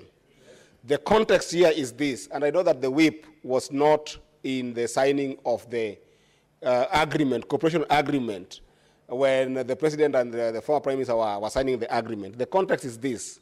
They pronounced themselves to this matter, that it's possible to give counties 450 billion. And I'm saying that the National Assembly and the Senate might not have had a scientific way to get to 450 billion, because the committee already has recommended that we give counties 405 billion. Scientifically, this committee is never out of science. But I'm adding more science to the committee and telling the committee that if you look at the budget, the budget that has been proposed in the BPS, there is more money, Honorable Boni Alwale, there is more money that must be given to be added to the 405 billion, to make it 465 billion. That's what I'm saying. And I'm informing you that on these votes, these monies must go to counties. And I'm going to say them very fast. Mr. Speaker, if you allow me. I've said that on vote D1331, 12 million that is put there to go on sound chemical and waste management in Kenya, take it back to counties. Enhancing community resilience and water security, that's a county function. 300 million, Mr. Speaker, must go to counties. On vote D1152, State Department for Energy, the money that has been put there of 1.4 billion for the last mile electricity connectivity and a better must go to county. Mr. Speaker, on the same vote, critical rural access last mile connectivity, 200 million must go to county. Mr. Speaker, on vote D1162, State Department for Livestock and Development, 20 million put for livestock production interventions. Agriculture must go to county. Mr. Speaker, on the same vote, establishment of feedlots, fodder and pasture, a whooping 50 million, Mr. Speaker, must go to county. Mr. Speaker, on vote D1104, State Department of Irrigation, Mr. Speaker, smallholder irrigation program, 7 billion must go to county, Mr. Speaker. On community-based irrigation projects, 1 billion must go to counties, Mr. Speaker. On vote D1091, State Department of Roads, access roads to affordable housing facilities, a whooping 325 million, Mr. Speaker, must go to counties. And Mr. Speaker, on access to roads to industrial park facilities, already counties are contributing to this, Mr. Speaker, and they're struggling in their physical space. A whooping 290 million, Mr. Speaker, must go to county. And Mr. Speaker, because of pressure of time, I must say that if I summarize, the all vote around State Department for Medical Services, a vote of 7.2 billion, that money must go to counties. A whole vote on State Department for the SAL and Regional Development, a whooping 2.7 billion must go to counties. And a whole vote on what we call State Department for Environment and Climate Change, which is coming to about 374 million, Mr. Speaker, must both go to county. Let's insist as a House that we're not going to sit and watch as people claw back on devolution by using a better process that denies counties the power to take control of the basic needs of our people, because that is what Schedule 4 that allocated these functions to county desire to do. Let counties have money to deal with the basic needs. With that, Mr. Speaker, I support and want to be grateful to the Chair of Finance and Budget and the members of the committee for being here so far until now. Thank you, Mr. Speaker.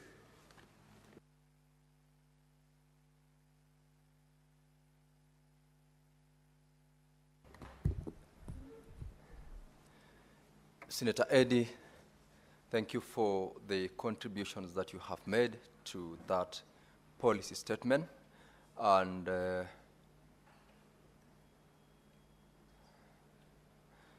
I have requests from members who are not in the chamber. Senator Mwinyi Haji Mohamed Faki, he's not in the chamber. Senator Esi Okinyuri.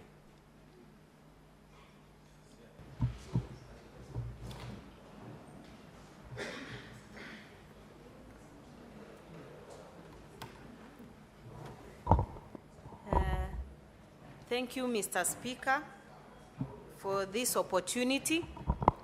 First, before I go into contributing to the BPS, allow me to send my sincere condolences to the family and friends of baby Riwadh Yasir Nur. This is a baby whose case of negligence as a member previously of the Health Committee we were investigating. Unfortunately, we lost the baby and is being buried today according to the Muslim traditions.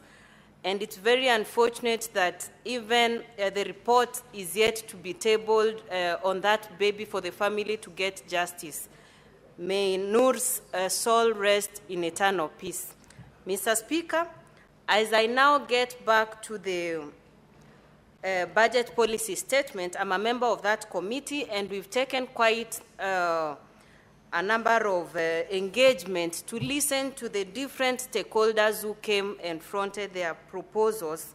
We had the independent commissions who came by and gave what they think.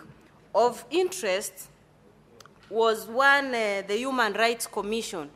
Mr. Speaker, we actually learned that most of these independent commissions have no budget to actually open their offices in the different parts of the country. Mr. Speaker, looking at the recent conflict we've had at the border of the Kisis and Maasais, had we had such a commission, it would be very easy to investigate injustices commissioned in those areas. So, Mr. Speaker, because of lack of budget, this particular commission is not able to have an office in that region, and residents in that area end up suffering because they have to travel all the way either to Nairobi or the nearest offices. Mr. Speaker, if I follow what Senator Halwale was actually saying, Parliament has space to correct some of these issues. We cannot leave this for the political, want the politics at play to determine what we are going to allocate. If we have the mandate to propose what budgetary allocations should go to what sectors, I think let's not leave that to appear that we are pleading with the two principles to actually give special consideration, as my colleague Senator Eddy was trying to put into context. Mr. Speaker, there are several other issues that have come to play. Look at the health sector. Look at the roads. Look at so many other issues which have been actually highlighted.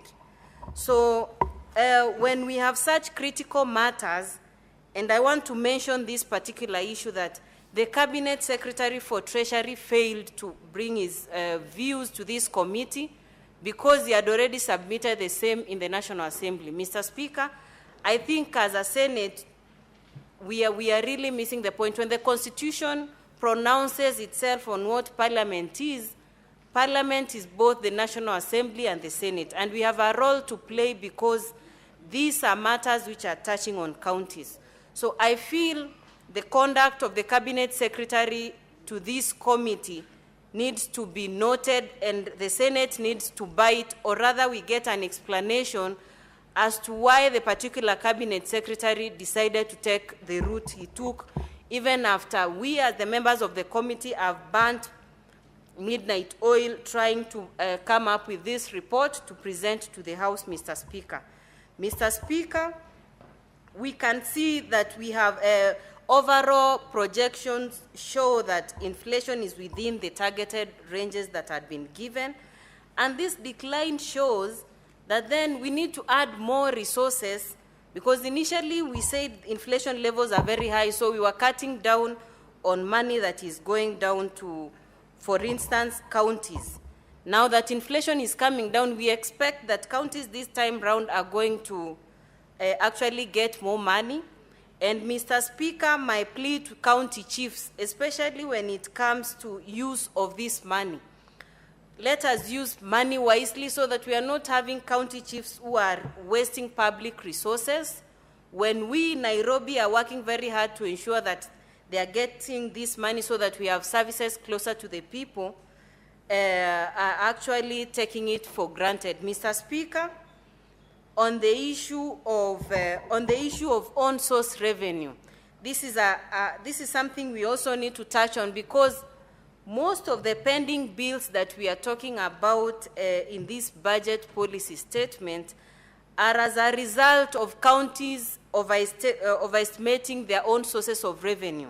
We want counties, in fact, I'm actually working behind the curtain to have a proposal that is going to force counties state what they are actually able to raise, basing it on the last own source of revenue that they were actually able to raise, so that we do not have counties projecting more than they are able to actualize, so that we're ending up with large amounts of pending bills. But I generally want to thank our chair for actually being with the members of the committee throughout this process, that we now have this report for the members to actually contribute. Unfortunately, in such an evening, we have very few members, and these are matters which are touching their counties. Citizens from the different counties are waiting to see what do we have to say concerning the ordinary people. So, Mr. Speaker, I want to appreciate... Senator Eddy, what is your point of order? Senator Essie, resume your seat. Mr. Speaker, this is a compassionate clause in the sense that, and I never want to interrupt the chair of trade, because I could be in trouble. There's a bill of mine that's in trade, but that's on a lighter note. But Mr. Speaker, this is the thing. I think on a compassionate clause, after consultation with a few members here and there on WhatsApp, I've actually realized that the House is seemingly empty because our colleague, Senator Betty Montet, lost the husband, and apparently the service was actually today in the afternoon. And most of us, were there yesterday with her on the service yesterday night, but today is a major family service, and a number of colleagues, not a few, but a significant number of colleagues have gone to be with her. So I don't want to say that this is indicative of the House, but the reason why the House seems to be empty, I have just been reminded that it's because most of us have gone to be with our sister Betty. But that said, some of us are here also to be able to make sure that the House business is transacted, and we will give this bill the report, the justice that it requires. I just wanted to say that because she's concerned the way we are concerned, Senator Essie is concerned the way we are concerned about the population in the House, but that's the reason. Thank you, Senator Eddy. I believe that answers the concern that was raised by the Honorable Senator Essie Okinyuri to whereabouts of the members of this House. Senator Eddy. Thank you, Mr. Please Speaker, continue. and thank you, Senator Eddy, for being compassionate enough.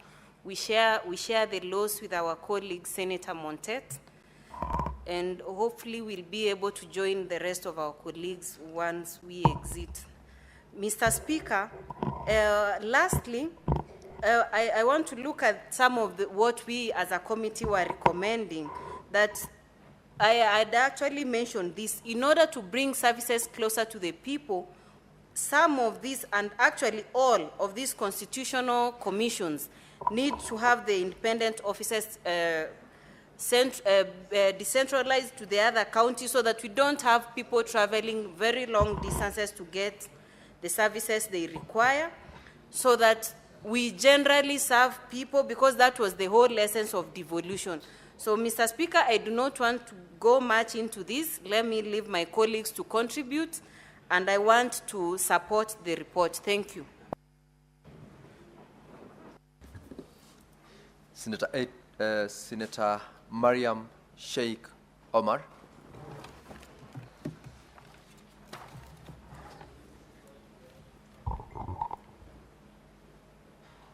Thank you, Mr. Speaker, for giving me this opportunity. Mr. Speaker, I stand here to also to support the report from Finance Committee, which I'm also the member there. Mr. Speaker, first, before I continue, I also condolences to Ridwan, which is a baby Ridwan from Kirinyaga. And may Lord put his soul in eternal peace. Mr. Speaker, first, the benefit of the budget. I think the CS Treasury, even if he is in that position, he don't know the benefit of budget. Let me highlight the benefit of the budget. The budget is it improves financial decision making. It also helps the accountability and the transparency. If at all the CS will know the benefits of the budget, that is accountability and the transparency, he will have come in to the committees so that he can highlight the accountabilities and the transparency of the budget we have taken through. It also helps in managing debts and credits, and it encourages also saving. Mr. Speaker, the budget addresses unemployment. Mr. Speaker, on this unemployment, there is value chain, which the budget touch on, which is agricultural side, but they have left out the pastoralist sector, which is pastoralist community.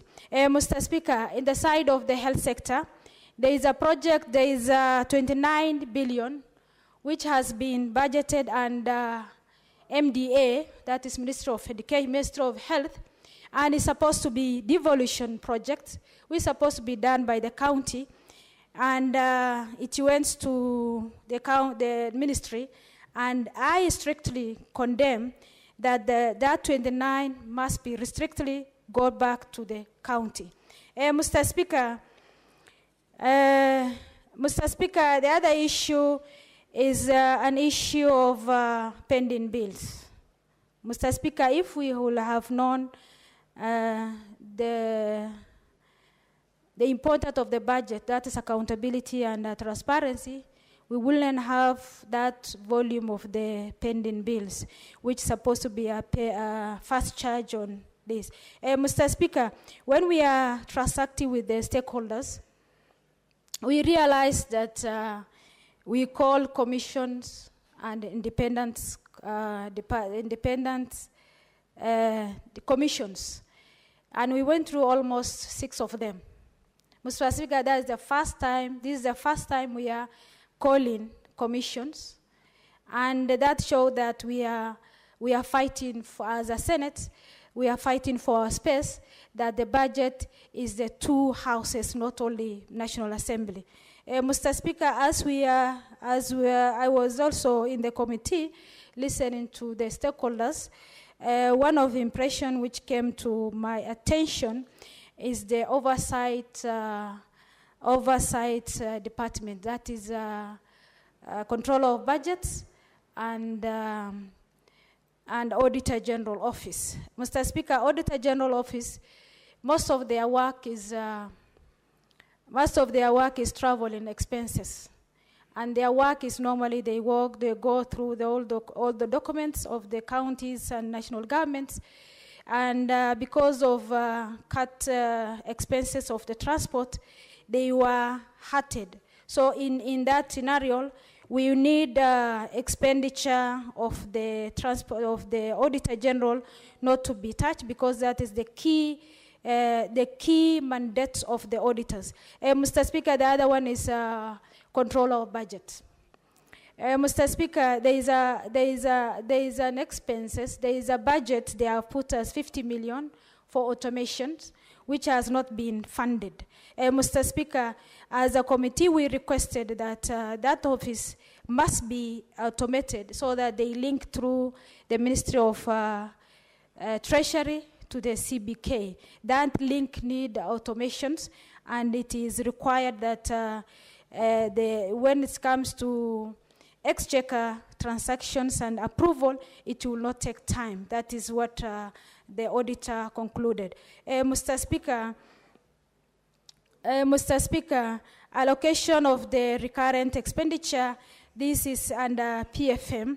Under 2025, the projection is 79.123. That's a projection for the budget for proposal.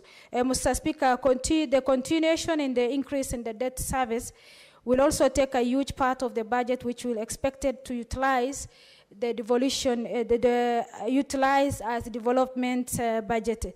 Mr. Speaker, the debt owned by KPLC. Mr. Speaker, the debt owned by KPLC by the county government amounted to 4.3 billion as November 2024. Mr. Speaker, that is specifically with the Nairobi County.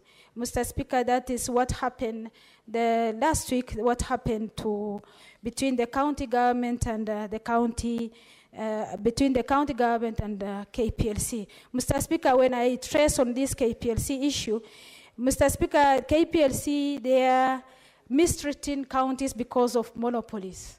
Mr. Speaker, we have to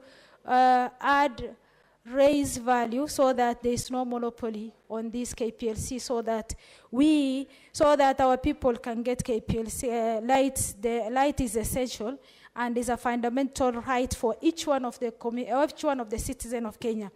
Mr. Speaker, with that all remarks, I support the reports. Thank you. Thank you, Senator Mariam. Senator Matthew John Muhia. I thank you very much, Honorable Speaker, for giving me an opportunity to contribute to this particular motion and this particular report of the Committee of Finance, led by a very able chairman, Senator Ibrahim Roba. And Honorable Speaker, I've looked at the work that has been done by this particular committee, and I think they have done justice. They have actually done justice to the 2024, 2025, or 2025, 2026 BPS. Honorable Speaker, because I would want to save some time so that colleagues and be able to join our colleague Senator Betty Montet, who lost her husband, and the motor services ongoing. I also want to try and save some little time. Honorable Speaker, I just want to go straight to the recommendations, especially the financial recommendations that have been made by the Committee on Finance. Honorable Speaker, I am very happy that most independent offices appeared before the Budget and Finance Committee, and they expressed their frustrations, and they expressed, especially where they feel that the Senate, and particularly Parliament, should be able to support them so that they can be able to become better in terms of the work that have been apportioned to them, Honorable Speaker. And let me, first of all, Honorable Speaker, start with the Office of the Auditor General. Honorable Speaker, in as much as we draw a mandate from Article 96 of the Constitution of Kenya, and we actually say that we are the body that has been tasked on matters oversight, Honorable Speaker, we largely, as a person who has sat in a watchdog committee, we largely depend on recommendations and the work that is done by the Auditor General, Honorable Speaker. If these offices are not well resourced, you know, I had some people threatening the Auditor General that if you continue unearthing the things that you are unearthing on SHARP, on many other projects of the government, we shall reduce your funding in Parliament. I think that is a very retrogressive statement, Honorable Speaker. It is crowing back into the gains that we've made in terms of our financial prudence, Honorable Speaker. This one being, Honorable Speaker, as Senator Eddy and myself or any other senator sits in any committee, we just take recommendations raw as they come from the Office of the Auditor General. We may want to pray oversight, but do we have the tools as a House, Honorable Speaker? Do we have the expertise, Honorable Speaker? We are just struggling with the oversight fund. We are struggling with our officers who shall be able to help us in our oversight offices in the counties, Honorable Speaker. So the people who can be able to actually help us, because they have the expertise, they have the knowledge, they are continuously trained on these particular matters, Honorable Speaker, it would be the Office of the Auditor General. I am very encouraged that the committee has proposed that they add the Office of the Auditor General 181 million so that they can be able to hire even more and they can be able to employ as much expertise as it would be required. Because, Honorable Speaker, what is 181 million in a budget of 4 trillion? Just an addition so that they can be able to try and protect. Because there are some people whose hands and fingers itch every time they see public resources. Every time they hear and hear the public resources anywhere, be it in the national government, be it in the county government, their fingers itch. Unless you put a very good and strong watchman, Honorable Speaker, they will continue plundering our resources. So I'm very encouraged that this committee, and I would want to encourage the committee of Senator Roba, continue funding and continue listening to these independent offices, Honorable Speaker. They are our last line of defense, Honorable Speaker. Even when occasionally Parliament does not step up on such matters out of our political inclination, sometimes, Honorable Speaker, the independent offices always step up, Honorable Speaker. On this particular issue of share, and you know, had the Auditor General not come out, you would not have expected that that truth would come from Parliament. You would not have expected that truth would come from the ministry. You would not have expected that truth would come from the President. So we must continuously fund the Office of the Control of Budget. Quickly, Honorable Speaker, also going to the other one that has been funded, it would be the Control of Budget. Honorable Speaker, I kept, and twice we met the Control of Budget as a committee of this House, Honorable Speaker. I kept asking the Control of Budget. You know, the reason why you hear that your own county, Bomet, for example, I don't know what the pending bill would be or what the pending bills were in 2022 when your governor came in. The reason why you hear that when he came in, the pending bills were 700 million, and right now they're either 700 million or they're even growing, is because they never pay these pending bills. What they do, Honorable Speaker, and it has been aptly put by a colleague here, they will make a requisition that we want to go and pay company X because they supplied goods X, and these are the documents that have been there. The payment process for IFMIS, Honorable Speaker, are 14 or 13 if I'm not correct. So they'll put all your documents to make that requisition from procurement all the way to step number 12, I think, which is called validation. Step number 13 is Internet Banking 1. Step number 14 is Internet Banking 2. Once that requisition comes to the Control of Budget, they'll just look and see. We agreed that in every requisition that I get, there must be an apportion for pending bills. But once that money has now hit the county revenue fund, they do a mischievous thing that they call voiding. They void that transaction. That money that was meant to pay Kamau ends up paying Omondi. That money that was supposed to pay Company Y ends up paying Company Z. And the documents of Company Y will continue being used to draw the money from the consolidated fund, Honorable Speaker, and to confuse the auditor, the Control of Budget, Honorable Speaker. If we don't resource this office so that we can get, Honorable Speaker, a system that the Control of Budget can be able to trail that this money was such an amount, it went straight to the county revenue fund, and that money was used for the specific reason why the money was requested for or the requisition was made for, Honorable Speaker. Honorable Speaker, maybe you may know or not that the way our constitution has been made, we are not deficient in the laws that we have.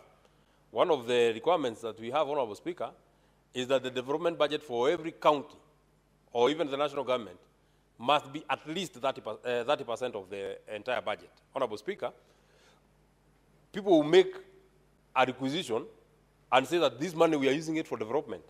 Once that money hits the county revenue fund, it is again voided. That transaction is voided and it is used for recurrent, Honorable Speaker. There's no way we can be able to stop this vice, Honorable Speaker, unless the Auditor General has a view, the Control Budget has a view of how this money is moving, right from the consolidated fund to the county revenue fund to the specific account of the specific requisition, Honorable Speaker. If it is X who requested, that money must end up there.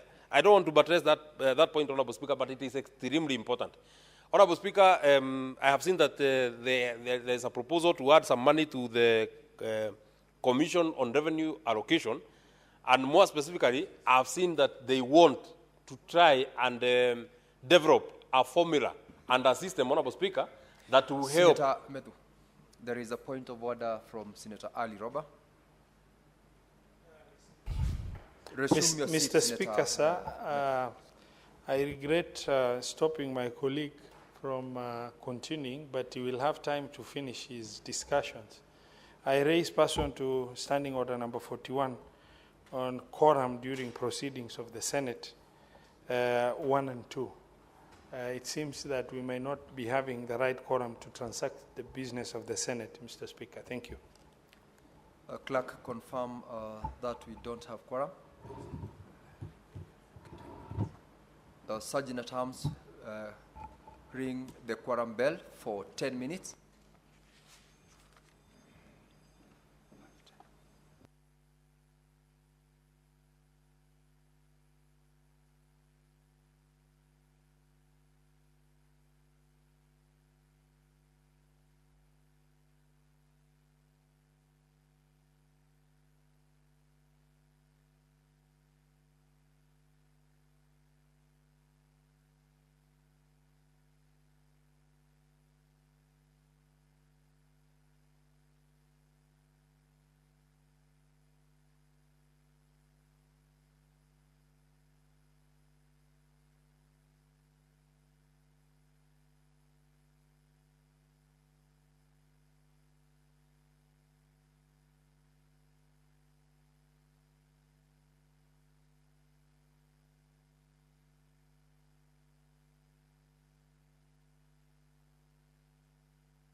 Senator Tobiko.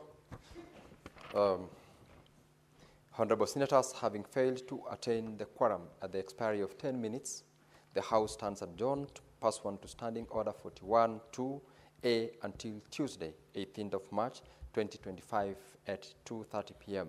When the House resumes, the Honorable Senator Medhu will have a balance of 10 minutes to contribute to the motion that was going on as at the time of this adjournment.